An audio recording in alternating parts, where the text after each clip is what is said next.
अरे भाई तेरे फॉलोअर क्यों नहीं बढ़ रहे? मुझे नहीं पता है, मुझसे मत पूछो ना। अस्सलाम वालेकुम माय यूट्यूब फैमिली, कैसे हैं आप सब? उम्मीद करती हूँ ठीक ठाक होंगे जी। Welcome to my channel, welcome with another interesting vlog. आज का व्लॉग जो है वो एक सिंपल व्लॉग है, लेकिन उसके अंदर एक बहुत ही इंपॉर्टेंट बात आपसे शेयर करनी है। आपको नहीं लगता कि हमें अपने बच्चों को छोटी छोटी जिम्मेदारियों से ऑन करवाना चाहिए? आज का व्लॉग पिछले व्लॉग से रिलेटेड ही है। आज आपको बताएंगे कि उस दिन हम कहाँ पे खाना खाने गए, लेकिन उससे पहले मैं कुछ चीज़ें डिस्कस करना चाहूँगी आपसे। स्टार्ट में तो जो मैंने आपको फ़नी वीडियो दिखाई वो शारिक की थी, तो please do follow and subscribe our channel. तो आज आपसे डिस्कस करते हैं इस टॉपिक पे कि हमें अपने बच्चों के ऊपर छोटी छोटी ज़िम्मेदारियाँ कैसे डालनी चाहिए। आहिस्ता आहिस्ता से हमारे बच्चे फिर उन चीज़ों के यूज़ टू हो जाते हैं। जैसा कि शारिक अभी बहुत छोटा है, सिर्फ 5 इयर्स का है, लेकिन फिर भी मैं थोड़े थोड़े काम उन्हें कहती हूँ, जैसे कि he need to pack his bag by his own, या जैसे स्कूल जाते हुए उसे अपना लोशन, परफ्यूम और ऑयल वगैरह ला के मुझे देना होता है, फिर मैं उसको लगाती हूँ। या अपना बैग पैक करे, अपना बैग खुद उठाए। सेम इसी तरह उसे अपने बैग की केयर भी करनी चाहिए। तो आज के व्लॉग में आपको बताएंगे कि कैसे शारिक ने एक दिन अपना बैग जो है ना वो अपने बाबा के पास छोड़ दिया, और हम लोगों ने उसको बहुत ज़्यादा इस चीज़ का एहसास दिलाया कि उसने अपना बैग गुम कर दिया है। बेशक वो उस दिन बहुत ज़्यादा परेशान था, रोया भी और बहुत ज़्यादा टेंस हुआ कि मेरा बैग गुम चुका है, अब मैं होमवर्क कैसे करूँगा, अब मैं स्कूल कैसे जाऊँगा। इसी तरह जैसे अभी ये मुझे आप देख रहे हैं स्कूल के लिए तैयार हो गया, इसने मुझे हर चीज़ ला के दी है। मैंने बैठ के आराम से इसको हर चीज़ इसको रेडी किया है, इसको पहनाई है। लेकिन इससे ये होता है कि इसके लिए आपके पास टाइम भी होना चाहिए। बीइंग अ वर्किंग लेडी, अगर लेट हो जाऊँ तो फिर ये सब नहीं होता, लेकिन बहुत जल्दी अगर हो तो फिर ये सब करती हूँ, ताकि मेरे बच्चों को इस चीज़ की आदत रहे, उन्हें पता चले कि कौन सी चीज़ कहाँ पे पड़ी है, कहाँ से हमने उठाई थी, कहाँ पे वापस रखनी है। इसी तरह ये लोग रेडी होते हैं, आहिस्ता आहिस्ता मैं इनको तैयार करती हूँ। और जब इसने अपने बैग को आज की वीडियो में आप देखेंगे कि अगर शारिक का बैग गुम गया था तो वो कितना परेशान था। शारिक की ज़ुबानी ही आपको कहानी सुनाते हैं। तो अब हम पहुँच गए हैं खाना खाने। ये फजली रब्बी एक होटल है, बिल्कुल सिंपल सादा घर जैसा खाना लगता है यहाँ का, लेकिन बहुत डिलीशियस होता है। इनका बारबेक्यू बहुत अच्छा है। तो चलते हैं जी वीडियो की तरफ। फैमिली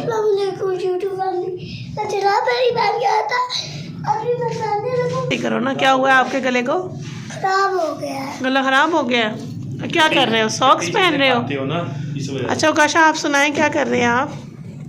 चलो जी, उकाशा साहब बैठ जाओ उधर। ये मैंने उल्टी पहन के रखी थी, खुद ही मैंने उतारी सीधी हो गई। हाँ तो बड़े इंटेलिजेंट हो गए हो। ये मेरा बेटा सॉक्स पहन रहा है। और उकाशा क्या कर रहा है? उकाशा आपने कैप ली हुई है? बेटे खाने से पहले आप अभी हाथ धो के आए हो? अभी आप हाथ धो के हो, आप फिर हाथ डर्टी कर रहे हो। जो सॉक्स को हाथ लगा लेते हैं उनके हाथ गंदे हो जाते हैं। अच्छा काशा, आपने क्या खाना है यहाँ पे आके? बोटियाँ, लेग पीस खाओगे? साथ 3 ड्राफ्ट सी किया जरा जल्दी। ये क्या कहते हैं, मैं साथ मेरा बैग गुम गया था, तो रोई गया।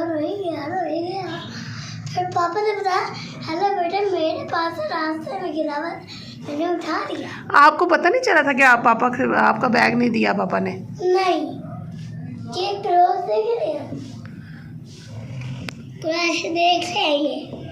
अच्छा तो फिर आपको, मैं तो जब आपसे कहा शारिक अब क्या होगा, आपका बैग गुम गया, अब कैसे होगा हाई, उसमें फिर आप बार बार क्या क्या बातें कर रहे थे? आप बार बार ख्याल आ रहा था शारिक को कि उसमें क्या क्या था बैग में। लंच पाउच नया, और लेकिन मम्मा मेरा वाला बहुत बड़ा था, आप लेके क्यों नहीं रहती वो वाला? न्यू पाउच इतना अच्छा तो है, 1-2 वाला। 1-2 वाला वो मैं उससे देख के लिखूं करूँ। हाँ, शारिक का बैग जब हम ढूंढते रहे तो उसके बाद मैंने इनके पापा को कॉल किया, और उन्होंने मुझे बता दिया कि वो बैग बाइक पे ही छोड़ाया था, तो वो उन्होंने घर में रख दिया है। चूँकि शारिक अम्मी के घर था, मैं भी वहीं पे थी, तो शारिक को नहीं पता था कि उसका बैग वाकई वहीं पे रह गया है। मैंने इसको कहा कि आपका बैग गुम गया है, आपको अपने बैग का टेक केयर करना चाहिए खुद से, आपको पता होना चाहिए कि वो आपका बैग है। इससे पहले भी एक दफ़ा इसने ऐसे इर्रिस्पॉन्सिबिलिटी का इजहार किया, तो मुझे अच्छा नहीं लगा, इसलिए मैं चाहती थी कि इसको थोड़ा एहसास हो। तो मैंने इसको काफ़ी कहा कि फिर इसको रह के चीज़ें याद आ रही थी कि मेरे बैग में तो ये भी था, अब क्या होगा, मुझे स्कूल वाले निकाल देंगे, मुझे तो काम भी नहीं होगा, तो कैसे होगा, कैसे मैनेज करूँगा। इसने सारा काम एक छोटे से रफ पैड पे सारा किया। इसे याद था कि क्लास में क्या क्या पढ़ा था, कुछ मेरे फ़ोन में पिक्चर्स भी आती हैं, इसने सारा कुछ वो रिवाइज़ कर लिया। और घर जाने के बाद जब थोड़ी देर बाद मैंने इसके बाबा को कॉल की, ये रो रहा था, तो उन्होंने इसको कहा कि रो नहीं, आपका बैग मुझे मिल चुका है, बाहर गिरा हुआ था, मैंने उठा लिया, लेकिन आइंदा के बाद आपने अपने बैग का ख्याल खुद रखना है। तो नाउ ही रियलाइज़ कि इसको अपने बैग का ख्याल खुद रखना चाहिए। लेग पीस है और क्या है ये, आप क्या कहते हैं इनको? बोटियाँ खाते हो? हाँ। अच्छी लगती हैं आपको? जब बुखार होता है ना फिर बोटियाँ खाने को दिल करता है ना। हाँ। पापा को भूख लग रही है, अब्बा बताएंगे। अंकल रोटी नहीं ला रहे। अब पापा ये खाए। सारिका शफी लोग। और यहाँ पे हमारा खाना आ गया था एंड शारी के बाबा एंड बच्चा party was very hungry, they wanted to eat it क्योंकि इनके फेवरेट बारबेक्यू हैं। तो हम लोग खाना खाते हैं, फूड बहुत डिलीशियस था, बहुत अच्छा था। अगर आप भी हमारे सराउंडिंग में कहीं पे रहते हैं तो do try this. Thank you so much, thank you for watching. अल्लाह हाफिज़।